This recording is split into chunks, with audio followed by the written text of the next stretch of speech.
Ali trava na skrivaj izboljšuje športnike na načine, ki jih šport noče priznati? Imenujejo jo sredstvo za izboljšanje zmogljivosti in orodje za okrevanje, vendar jo oblasti vidijo kot grožnjo vsemu, za kar tekmovanje stoji. Športniki so še vedno kaznovani zaradi snovi, za katero številni znanstveniki trdijo, da je varnejša alternativa opioidom, ki so jih predpisovali desetletja.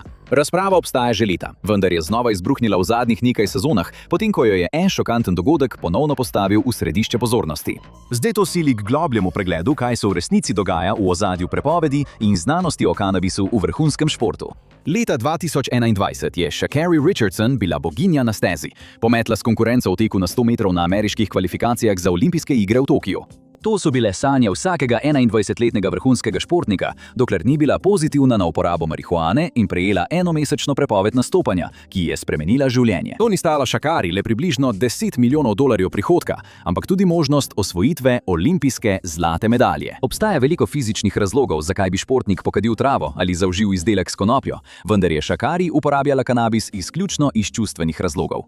Vzgojila jo je njena babica in imela je težaven odnos s svojo biološko materjo, ki je umrla teden dni pred kvalifikacijami. Sha'Carri je kasneje povedala, da jo je novinar s to informacijo presenetil med intervjujem, kar jo je čustveno vrglo iz tira. Marihuana je bila njen način, kako si je pomagala uravnavati čustva. V svoji uradni izjavi po priznanju in sprejetju uradnih posledic je povedala: "Opravičujem se.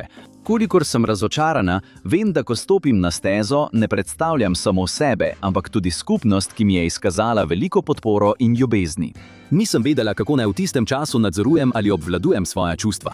Sha'Carri je le ena izmed zadnjih oseb, katerih obetavne atletske kariere so bile uničene, ker so posegali po marihuani. Ross Rebagliati je bil prvi dobitnik zlate medalje v deskanju na snegu na olimpijskih igrah leta 1998 v Naganju na Japonskem. Na to so mu 3 dni kasneje odvzeli medaljo, ko so v vzorcu urina našli sledi kanabisa. Za kratek čas je bil celo zaprt na Japonskem. Na srečo so ga izpustili in mu vrnili medaljo, ker Mednarodni olimpijski komitej takrat še ni posebej prepovedal marihuane. Kanabis so na seznam prepovedanih substanc dodali leta 2004, ko je Svetovna protidopinška agencija ali WADA prevzela odgovornost za sestavljanje mednarodnega seznama prepovedanih snovi. V medijih je to postalo znano kot pravilo Rossa Rebagliatija. Svetovni kodeks WADA narekuje pravila glede drog v športu, podpisnika pa sta tako Ameriška protidopinška agencija USADA kot tudi Olimpijski in Paraolimpijski komitej Združenih držav Amerike. Uporaba substanc krši tisto, kar WADA rada imenuje duh športa, osrednji steber vse njihove protidopinške politike. Kaj pravzaprav je duh športa? Po mnenju WADA je to slavljenje človeškega duha, telesa in uma, kar se odraža v etiki, pošteni igri in iskrenosti, zdravju ter spoštovanju pravil in zakonov. Da bi ohranili ta duh, je trava na seznamu skupaj z izjemno močnimi sredstvi za izboljšanje zmogljivosti, kot so anabolični steroidi in peptidni rastni hormoni. Pa bi morala biti? Verjetno ne, vsaj glede na lastne raziskave WADA. V prelomnem pregledu iz leta 2018 o snoveh navedenih na seznamu prepovedi WADA so raziskovalci dejansko ugotovili, da so dokazi o vplivu kanabinoidov na športno zmogljivost izjemno šibki, še posebej v primerjavi z drugimi oblikami dopinga na seznamu.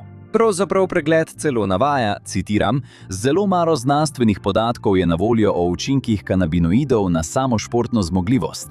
To kaže, da ni dokazov, da bi kanabinoidi izboljševali športno zmogljivost. Na podlagi raziskav bi lahko iz trave dobil še manj prepričljiv učinek na izboljšanje zmogljivosti, kot če bi pred dirko spil veliko pločevinko energijske pijače Monster. Ali to pomeni, da so globalno uveljavljena pravila enega najmočnejših športnih regulativnih organov na svetu glede trave bolj osnovana na občutkih kot na trdnih dokazih? Ni trajalo dolgo, da je že ta podatek začel spodkopavati logiko WADA na tem področju. Torej, če tukaj osnova ni pravzaprav najsodobnejša znanost o dopingu, odkot potem WADA jemlje svojo idejo o duhu športa? Stari grški športniki so jemali droge, ki bi verjetno naše sodobne tekače in dvigovalce uteži poslali v bolnišnico. Tudi izraz doping naj bi izviral iz nizozemske besede dope, neke vrste lepljivega opijevega soka, ki se ga stari Grki niso mogli naveličati. Kolikor so organizacije rade nostalgično ozirajo nazaj v čistejše čase, ko je vladal športni duh, so bile olimpijske igre in podobna tekmovanja vedno komercialna, celo v antičnem svetu. Takrat so bile na voljo ogromne denarne nagrade. Nihče ni ničesar prepuščal naključju, na voljo pa je bila obilica snovi iz rastlin in živali. Stari grški zdravnik Galen je dokumentiral, da so profesionalni športniki jemali različne stimulante in druge droge, da bi ostali v vrhunski formi. Zmagovalec teka na kratke proge leta 668 na šole Števeda je bil na dieti s suhimi figami, da bi ohranil svojo energijo. Ni bilo nenavadno, da so športniki jemali tudi gobovo spojino, imenovano ambrozija, da bi ohranili svojo športno prednost. Nekateri so dneve jedli samo meso, če niso posegali po vinskih napitkih in živalskih srcih. In vredno je omeniti, da so bili stari Grki lahko dejansko veliko bolj čudni in zviti pri poskusu, da bi pridobili prednost pred svojimi tekmeci. Arheologi so našli dokaze, da so športniki in njihovi podporniki dobesedno poskušali prekleti nasprotne športnike, da bi izgubili. Svinečne tablice s prekletstvi so bile najdene na območjih, kjer so potekale športne dejavnosti. Toda niso bili samo stari Grki. V starodavni Kitajski pred 5000 leti so zdravniki priporočali zdravilo imenovano Ma Huang, pridobljeno iz rastline efedra za izboljšanje zmogljivosti.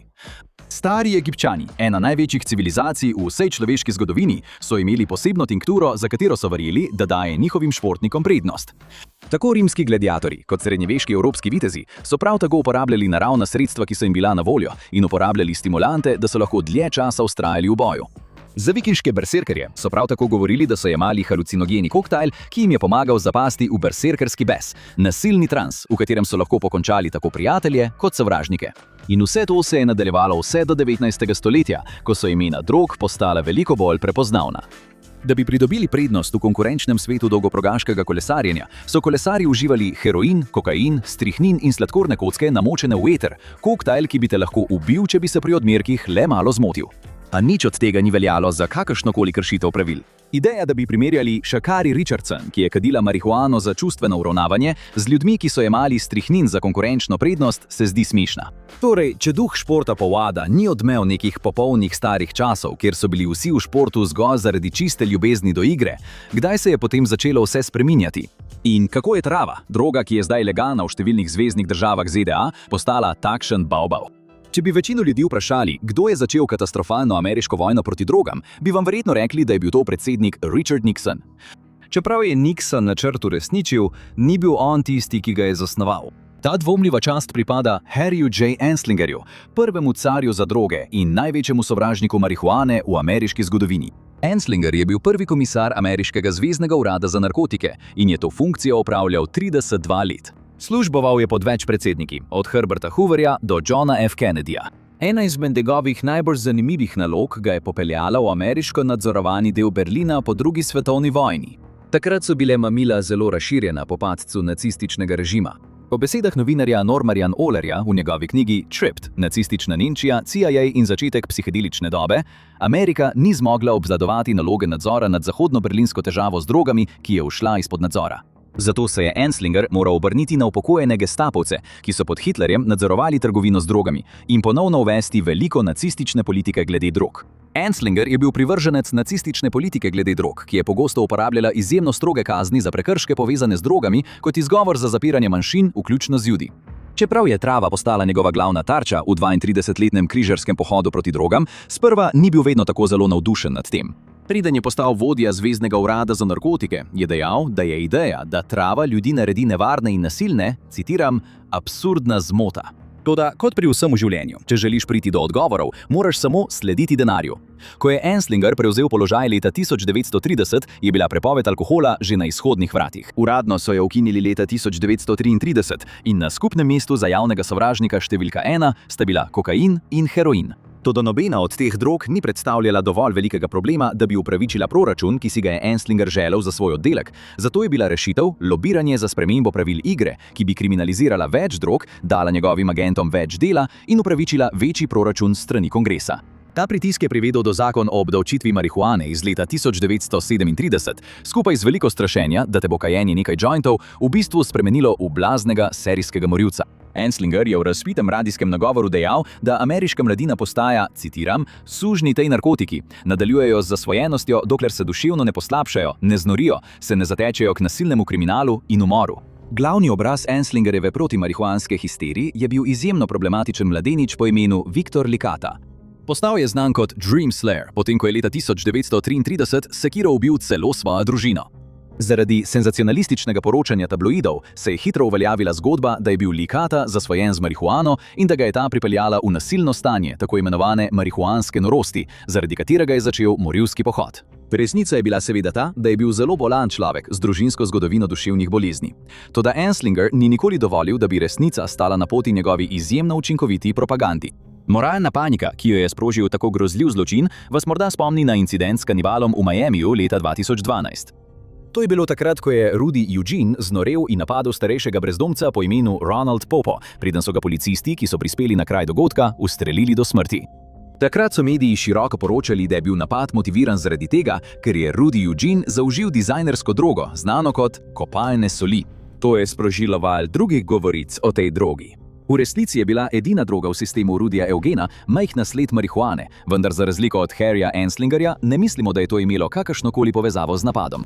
Anslinger se je posvetoval s 30 različnimi znanstveniki o tem, ali je marihuana nevarna za javnost. 29 jih je reklo ne. Zato je Anslinger seveda nadaljeval s tistim, ki se je že strinjal z njegovo agendo. Drug razlog, zakaj je Anslinger tako sovražil marihuano, je bil, da je verjel, da so temnopolti in latinoameričani glavni uporabniki. Verjel je, da temnopolti ustvarjajo jazz glasbo, ki jo je Anslinger opisal kot satansko, pod vplivom droge. Verjel je tudi, da marihuana spodbuja medrasno mešanje, kar je bilo zanj še ena stvar, ki je močno nasprotoval. Tudi popularizacija besede marihuana dejansko izhaja iz Anslingerjevega rasizma. Pred letom 1900 so ljudje v Združenih državah Amerike večinoma uporabljali izraz kanabis. Vendar je Anslinger menil, da bo uporaba hispanske besede zvenela bolj tuje in zastrašujoče za takratni bel srednji razred. Med enim od številnih primerov, ko je zagovarjal svoje politike pred kongresom, je rekel: "Želim si, da bi vam lahko pokazal, kaj lahko naredi majhna cigareta marihuane enemu izmed naših izprijenih špansko govorečih prebivalcev." Potem je prišel Nixon, ki je leta 1971 začel vojno proti drogam. Marihuano je uvrstil med droge iz prvega seznama, čeprav je za zaprtimi vrati trdil, da ni posebej nevarna. Tako stroge kazni za posedovanje in preprodajo konoplje so imele tudi političen element.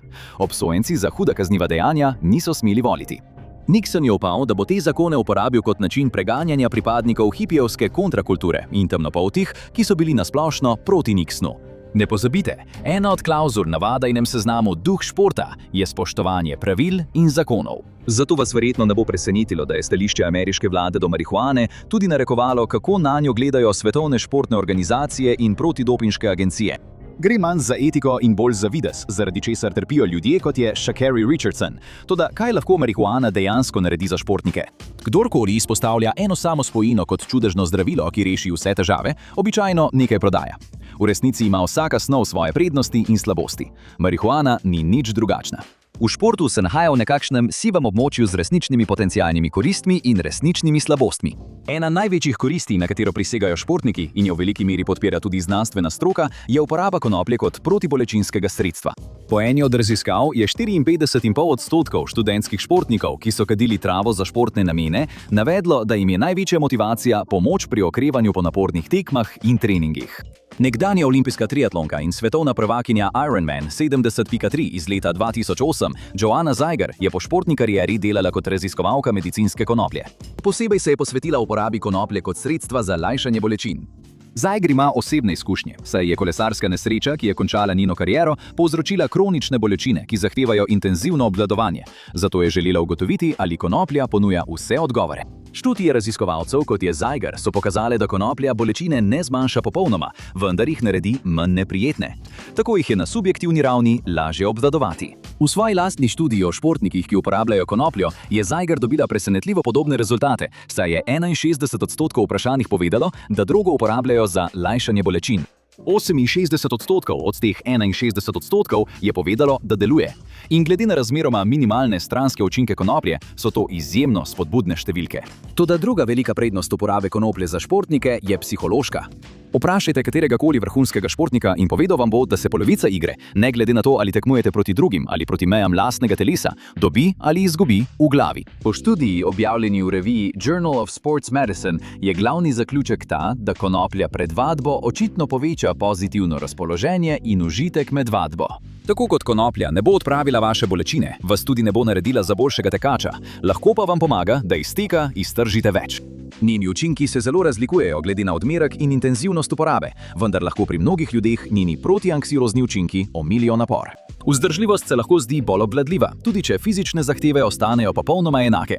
Ko pa gre za to, kako boste nastopili na stezi ali igrišču, je naslov v New York Timesu to najbolje povzel. Znanost ne podpira ideja, da marihuana izboljšuje športno uspešnost. Glede na njen kratkoročni negativni vpliv na maksimalni napor in koordinacijo ter dolgoročna tveganja za zdravje pljuč, če jo kadimo, je jasno, da trava ni primerljiva s stimulansi ali steroidi. Kaj torej iz tega sledi? Ne glede na to, ali se svetovne športne organizacije s tem strinjajo ali ne, vse več vrhunskih športnikov posega po travi, po njihovih lastnih izkušnjah in pomaga igrati bolje. Matt Barnes, ki je leta 2017 osvojil naslov prvaka NBA z Golden State Warriors in je 14. sezon igral profesionalno košarko, je povedal: "Vse moje najboljše tekme sem igral pod vplivom trave." Ni bilo vsaka tekma, ampak v 15 letih jih je bilo veliko. Nekdanji obrambni linijski igralec Sean Smith, ki je 9 sezon igral v NFL, je povedal: "Pred vsako tekmo sem pokadil 2 blunta." Martellus Bennett, ki se je po 10 sezonah upokojil iz NFL, je povedal: "Včasih te telo tako boli, da nočeš ves čas jemati tablet. Začne načenjati tvoje jetra in ledvice in podobne stvari." In človek je to naredil. Bog je ustvaril travo. Če ti trava pomaga, da te manj boli in te pomirja, medtem ko te živci lahko razjedajo, ali zaradi tega res kdo nastopa slabše? In če je to oblika izboljšanja zmogljivosti, koliko časa bo še preteklo, preden bomo rekli, da so tudi kreatinski napitki, krioterapija in masaže izboljšanja zmogljivosti?